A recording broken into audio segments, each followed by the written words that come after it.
I just want to say to you, and then I'm going to wrap this up quickly. My fear is that you're not addressing the issue. The issue is the reason we love Nelson Mandela is because he made a deal with the white elites, the power structures, the De Beers, the Oppenheimers, to remain in power, and he wouldn't touch their wealth, he wouldn't share their wealth, and that's why we in England love him, because the press tells us to. He betrayed the people of South Africa. And I'm frightened that unless you actually address the fact that the laws of South Africa doesn't make the corporations share the wealth as the Freedom Charter of 56 demands, my fear is nothing will change.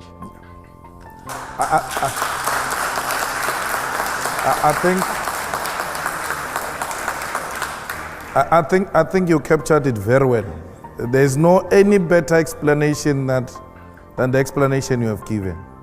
The deviation from the Freedom Charter was the beginning of selling out the revolution.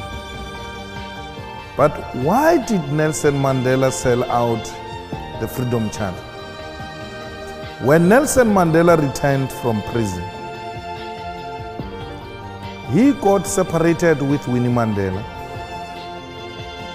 and went to stay in a house of the rich white men. He was looked after by the Oppenheimers. Nelson Mandela used to attend the club meetings of those white men who owned the South African economy at the time. He stayed in their complex. He stayed with them. He stayed in one of their houses. They had access to him 24 hours. And they told him that what he represents will not be achieved. And then that's when he turned against himself. Because the Nelson we are celebrating now is not the Nelson we celebrated before prison and during prison. It's a staged, managed Nelson Mandela who compromised the fundamental principles of the revolution, which are well captured in the Freedom Charter. The EFF subscribed to the Freedom Charter. The Freedom Charter has got a detailed explanation of how everything else is going to be achieved.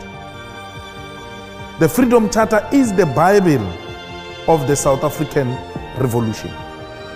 Any deviation from that is a sellout position. So, unlike Nelson Mandela, we're doing what Nelson Mandela didn't do. We are happy he ushered in.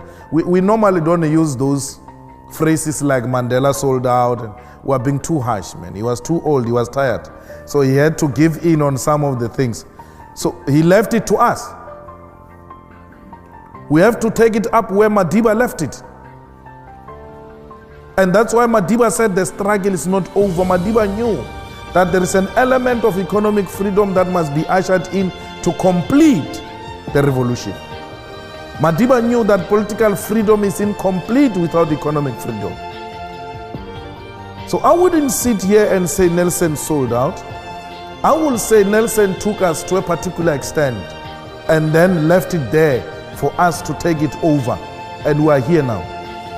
We don't say to Oppenheimer, this will happen, this will not happen. No. We come to Oxford University and Oxford Union and tell you what we tell Africans and what we tell everybody everywhere. The message is the same. We want the total implementation of the Freedom Charter. Those kids who demand free education, they are demanding the implementation of the Freedom Charter. Those who say, let's share in the wealth of the country, they are demanding the implementation of the Freedom Charter. I said to you, when I started, we are just continuing with the legacy of great African leaders who came before us. We're not going to compromise like Madiba did. We had, perhaps, it was necessary to have a cooling off period. We cooled off for far too long, 21 years. Now is the time to stand up and continue with the road towards economic freedom. It is possible. It is going to happen. The most reactionary institutions in South Africa, like universities, are beginning to listen. Well, those are the most arrogant institutions. They will tell you we're independent, we don't listen to those things, academically doesn't make sense, and then they shut down everyone. They're being made to listen. Government in South Africa is listening. We marched to the Johannesburg Stock Exchange. We marched to the Reserve Bank in South Africa. We marched to the Chamber of Mines. I sit with you today. All of them are sending responses to our memorandum. All of them are beginning to say, we agree, we need to talk. But in the past 21 years, those were the most arrogant institutions. You can march to them, you can write to them, they will never say anything. 3 times now, the CEO of the Johannesburg Stock Exchange has been calling me, asking for a meeting. All 400 companies registered with the Johannesburg Stock Exchange have received the memorandum of the EFF and are beginning to call individually to come and explain how they've structured their companies, how people are going to benefit. One of the things we demanded in our memorandum to these strategic sectors of the economy was that we want you to do away with BEE, the so-called Black Economic Empowerment, and empower the workers. We want worker share schemes. They're all jumping. No, it's not possible. What? We saying to them, hey, you are happy to give an individual shares in the name of BEE. We're just changing. We say don't give individual. Give to more people who are called workers. You have been doing it. Instead of giving Ramaphosa 10% shares, 20% shares, don't give it to Cyril. Give it to the workers who are making this company to be what it is. Just redirect the resources. Companies are beginning to say, well, it looks like this can be a best solution. Why are you happy to put money in the pockets of individuals and not communities and workers? Patrice Motsepe, today he's called a multi-billionaire in South Africa he has not invented anything. Unlike that young man who came up with Facebook. He has not invented anything. He just went to sell the color of his skin. I'm black. You have me here, I'll protect your company. I've got political connections. That's what Cyril did. Cyril Ramaphosa goes to London Mine and says, I'm black, I've got political connections, I will protect your company, give me shares. They give him shares on the basis of the color of his skin.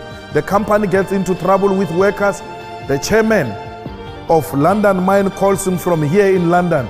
Cyril, you must now activate your contact. You said you will protect our company. He's now under pressure. Yo, what do I do? Bring the soldiers, bring the soldiers. He must now kill people because he's got no skill to offer to the company except selling his color of the skin and his political connections. The black individuals who benefited from BEE are the politically connected and the most corrupt individuals who, amongst others, is Cyril Ramaphosa, who killed 34 mine workers. Now, we say to them, imagine these billions in the pocket of one individual.